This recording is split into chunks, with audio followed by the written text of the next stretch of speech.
Hey everyone, welcome back to my channel. Today we're diving into a topic that might make some people squirm, but it's so important for women's health: vaginal discharge.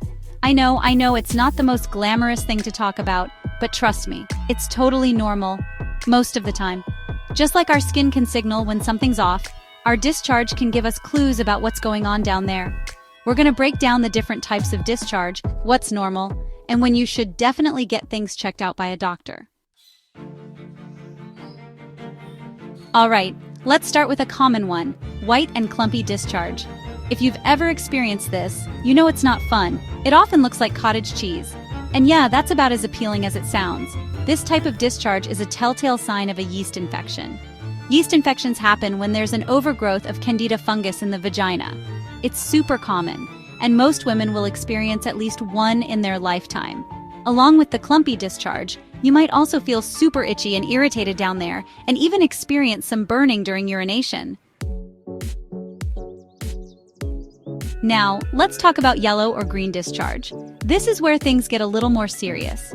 While some slight variations in color can be normal, a bright yellow or green discharge, especially if it has a strong fishy odor, is definitely not something you want to ignore. This could be a sign of a bacterial infection, like bacterial vaginosis or trichomoniasis. These infections often come with other unpleasant symptoms too, like itching, burning, and pain during sex. It's really important to see your doctor if you notice these types of discharge. They can determine the cause and get you the right treatment, which is usually a course of antibiotics. Gray discharge, don't ignore this clue. Next up, gray discharge. It might not sound as alarming as green or yellow, but trust me, it's just as important to pay attention to.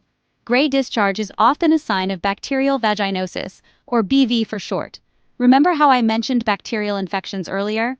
Well, BV is one of them, and it happens when there's an imbalance of the naturally occurring bacteria in the vagina. Now, even though it's called bacterial vaginosis, it's not always caused by a sexually transmitted infection. However, it can increase your risk of getting an STI, so it's crucial to get it treated. Along with the grayish discharge, BV can also cause a fishy odor, especially after sex, and sometimes even some mild itching. Brown or bloody discharge. When to be concerned. Okay, now let's talk about brown or bloody discharge. This one can be a bit tricky because sometimes it's totally normal, and other times it can be a sign of something more serious. For example, you might notice some brown discharge before or after your period. That's just old blood making its way out, and it's nothing to worry about. However, if you're experiencing brown or bloody discharge between periods, after sex, or after menopause, it's really important to see your doctor. It could be a sign of a hormonal imbalance, fibroids, or in some cases, even cervical or endometrial cancer.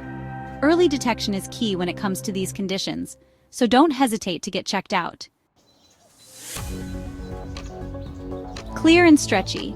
Usually normal, but last but not least, let's discuss clear and stretchy discharge.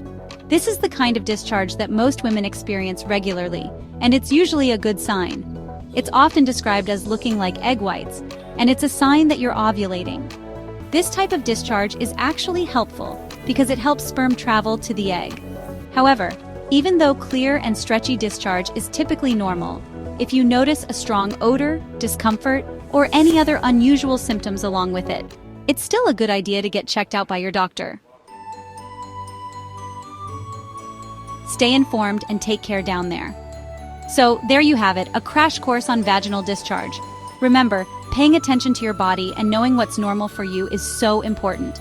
If you notice any of these types of discharge, it's important to consult with a healthcare provider to ensure your health and well-being. Thanks for watching, and don't forget to subscribe for more informative videos.